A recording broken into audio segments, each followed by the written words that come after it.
Nikita Mazepin will be one of two new rookies that will make up the refreshed Haas 2021 Formula One lineup.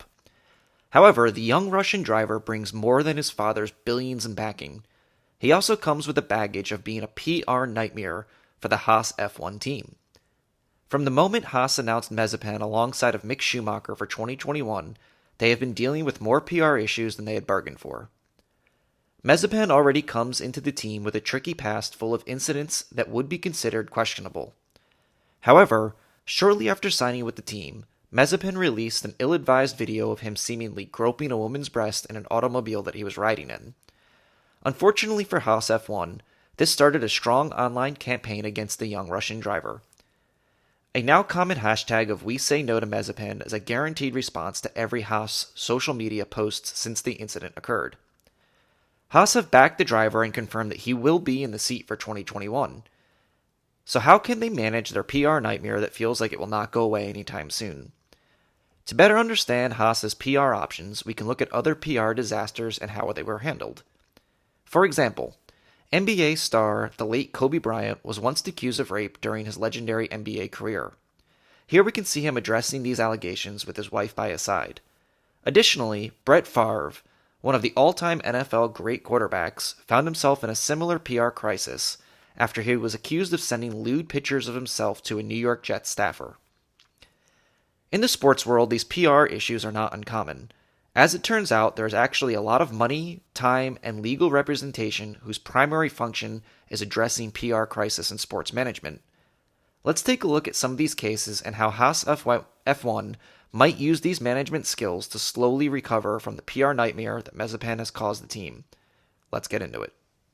Okay, let's talk about Nikita Mazepin and Haas F1 and what they're going to do with their PR issue that they have going into the 2021 Formula One season. It's an issue that's been going on for months now. Doesn't seem like it's going away anytime soon. And as I said in my intro, there are some examples that we've seen through sports history and ways that you can go about limiting the effect that the PR nightmare is. First and foremost, it's not going away anytime soon. As we've seen that already, and this is going to be a story and an issue throughout the 2021 season. But there are maybe some lessons we can learn from what happened with Kobe Bryant and what happened with Brett Favre and what Haas F1 needs to make sure happens, and maybe some other tactics they had. Like I said in the intro too, there are firms, lawyers, and PR people and agents that this is their entire job is to work with major teams like a Formula One team or any sports team, and with individual players having their own PR and agents, that this is all they do. It's called sports crisis management. I actually took a class on it as a hobby when I was in college. It was one of my electives. Very interesting course. And when I took that class, they did talk a lot about the Kobe Bryant case. So let's take a look at that one first. In 2003, Kobe Bryant is arrested in Colorado. He was there to get surgery and apparently had a sexual encounter with a 19-year-old girl who then accused him of raping her. Kobe Bryant would go on to admit to the sexual encounter, which of course is also an issue because Kobe Bryant was married, as we know, but said that the encounter was consensual. And that was the big part of this case. So what were the actions taken? Well, first and foremost, there were several PR statements that were released by the NBA, by the Los Angeles Lakers, and by Kobe Bryant's team.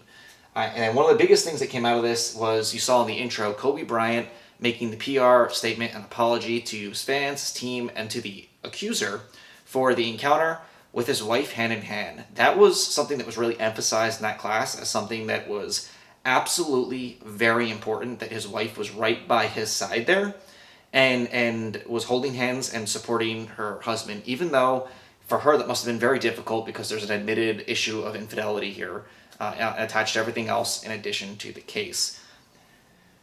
The case winds up getting dropped because the 19-year-old girl in question here had, I guess, some mental issues, whether or not that was a factor or not. She decides not to testify, and so no legal suit can actually happen here. She later files a civil suit, which is settled outside of court, and that's where that PR apology came from, where he apologized to her, but still denied the accusations that it was anything other than consensual. So how does this apply to Nikita Mazepin? Well, one of the things we've already seen happen here is the woman in that video that was posted to Instagram come out in support of Nikita Mazepin and say that they are close friends and that this is how they play around. And That is super important for the long-term stability of this PR situation for Nikita Mazepin. If that hadn't happened and we had never heard from her, or worse, we heard something else come out of it, we would have had a very different situation here. We would have had a Patrick Kane with the Chicago Blackhawks, if you know what I'm talking about there. Definitely a longer road to come back from that, I think. And I'm in no way, by the way, defending Nikita Mazepin's actions in that video or any of the other stuff that he's done. I'm just simply addressing how Haas might go about resolving this. And that's definitely something that stuck out to me when she came out in support of Nikita Mazepin.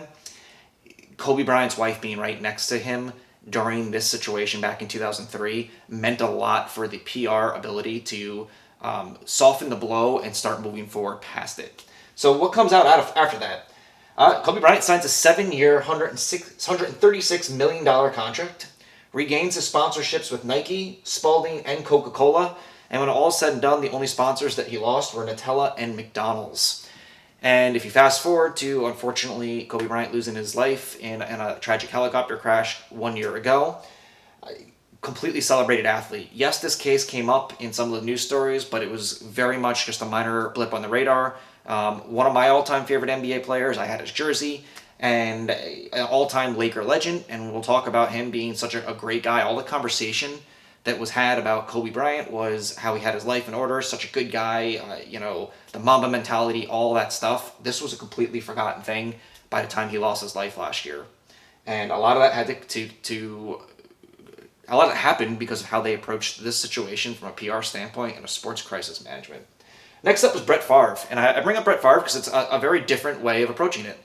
And I do think that to a certain extent, Haas is doing a mix of these two things.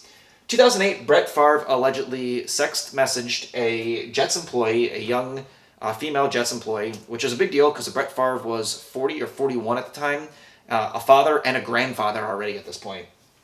In 2010, this sexting issue comes out. He's already playing for a different team at this point. He's not even with the New York Jets. And the NFL launches a massive investigation to try and get to the bottom of this. And a couple things happen with this. One, the investigation takes forever and goes at a snail's pace. They don't really investigate it. They kind of just say that they're investigating it. And Brett Favre takes a totally different approach. He doesn't come out and make a statement. The team doesn't come out and make a statement. He ignores it and just refuses to cooperate and says it's ridiculous. And that's what he does. He refuses to cooperate with the entire investigation. And in December 2020, the NFL winds up fining Brett Favre, not for the sexting allegations, but $50,000 for not cooperating with their investigation to begin with. And not being candid with the NFL is what was, I think, the actual language that they used. So totally different approach to it. He stays silent, does not cooperate with it.